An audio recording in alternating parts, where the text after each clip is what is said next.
All right, guys. Dreadnought's back today with a new review, and we're going to be looking at Star Wars The Black Series First Order Flametrooper, looking very cool here in the package. Some nice accessories I can already see.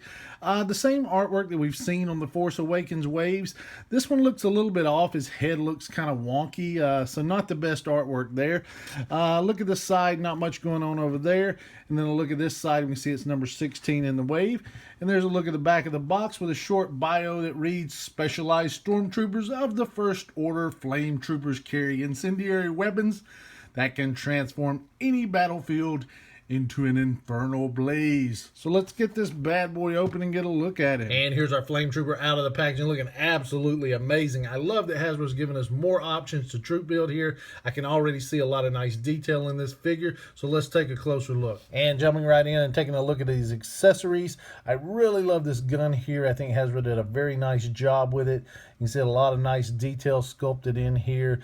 I love the black and white on it. I think it came out really clean as far as paint apps.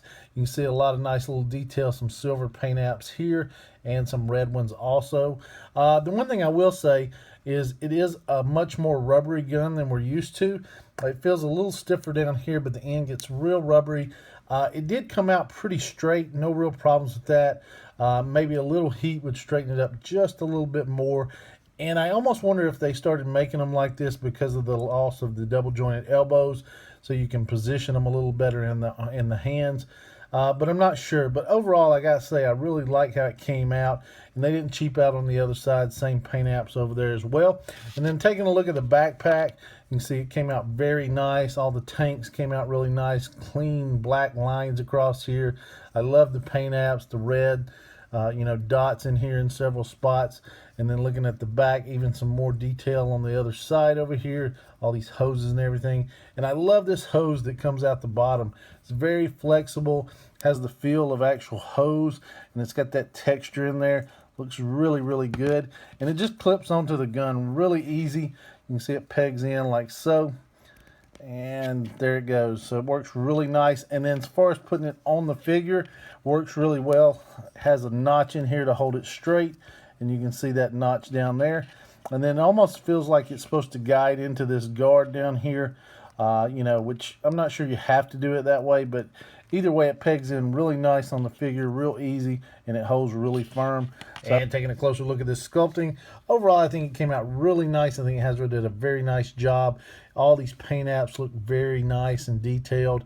No real sloppiness with the gray lines down here and the two black lines on the visor. Nice silver paint apps down here. One thing I will say, if you're not used to the aesthetic that is the Force Awakens, because they do look different. This doesn't look like original trilogy troopers. It does take some getting used to, but once you do, I think you'll really appreciate the look of these characters. And I think this one's spot on from the movie. I like all the sculpting down through the chest as well. It has that armor plating look, and then all through the arms down here. The white gets a little bit sloppy underneath that plating there on that arm, but I just love how it just seems to piece together, and it looks really like armor plating. I just love all the black in between there.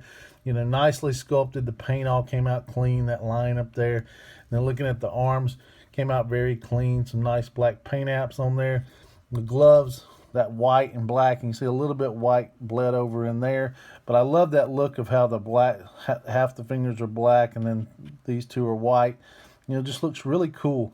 Some more sculpting on the back of the arm there, and then looking down through the middle here, you can see the belt, and this looks like it pegs in.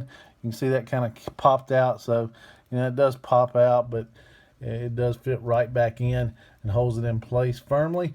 And I like the sculpting on the belt. Came out real nice. And there's that guard we talked about just a moment ago. And the pouch has some wrinkles sculpted in. And then that same look through the back of the figure.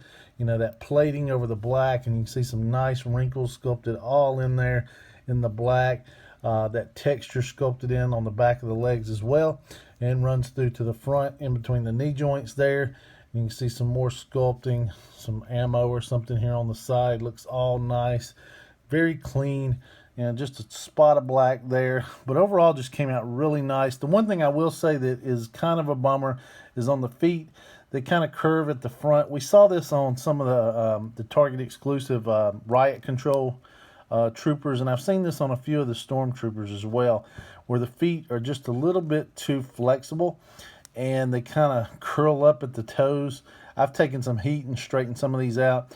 It's not a huge problem, but if they curl up too much, it does get to be a balancing issue when you're standing it, especially with this one with the backpack. So I probably will straighten those out. It just seems to be a more common problem lately with these figures. And taking a look at articulation, the head moves up a decent amount. It is limited back here by the neck and the armor. Will bury all the way in the chest. Rotates around very smoothly. Some very nice pivot on the head. The shoulders are limited by this plating, just like we've seen on some of the stormtroopers and stuff. You kind of have to push down on the arm and work it up underneath. Same thing over here, and then you can get them out about that far. They do rotate all the way around. Single jointed elbow, man. Hasbro, give us double joints, man. This is killing me.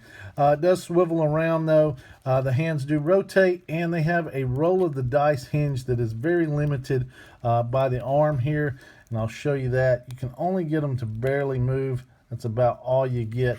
I think it would have done better with the regular hinge on there, but that is what Hasbro gave us. Same thing over here. That's all you get.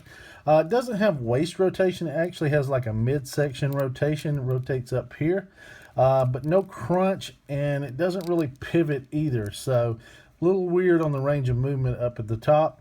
The hips do move out a good amount, and he does kick forward a great amount, and will kick back actually as well. Has upper leg rotation, double jointed knees. They are limited by the armor here, so you can't get them all the way back. The feet do have the hinge on them that move up like so, down like so, and then do have that nice rocker as well. And here's our first order Flametrooper compared to our 6-inch Black Series Captain Phasma and Kylo Ren. And our Flametrooper's measuring in at right at 6 inches tall. And here he is in comparison to a couple of original trilogy troopers. We've got our Biker Scout from the Black Series over here on the left, and our Amazon exclusive Battle Damaged Stormtrooper over here on the right. And here he is in comparison to our recently reviewed General Hux over here on the right, and his 3 3/4 inch counterpart.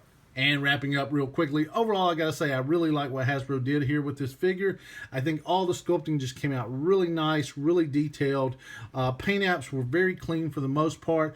You know, just a few little areas, but out of 3 figures I really had very minor issues with paint at all. Not a lot of color variation, but getting all the little red and silver dots and the gray lines all nice and clean just is really good work on Hasbro's part, and I have to commend them for that. If I had to say something negative about the figure, it's really the lack of double jointed elbows, which is a running theme with the Black Series, and I really wish Hasbro would do something about it. You could get these guns into a lot better positions if we had double jointed elbows here, and I really wish Hasbro would do something about that to change it. So all in all, I really have to rate the figure a buy. If you can find these guys at a great price, they make a great troop building figure. As you can see, I'm already starting my collection here, and I can't wait to get mine in the cabinet. But just from a single figure perspective as well, I definitely think it's a very nice piece to add to anyone's collection. And that wraps up my review. I hope you guys enjoyed it. Facebook, Twitter, Toy Art, links in the description below as always. Thank you guys so much for watching. Please subscribe, and we'll see you soon.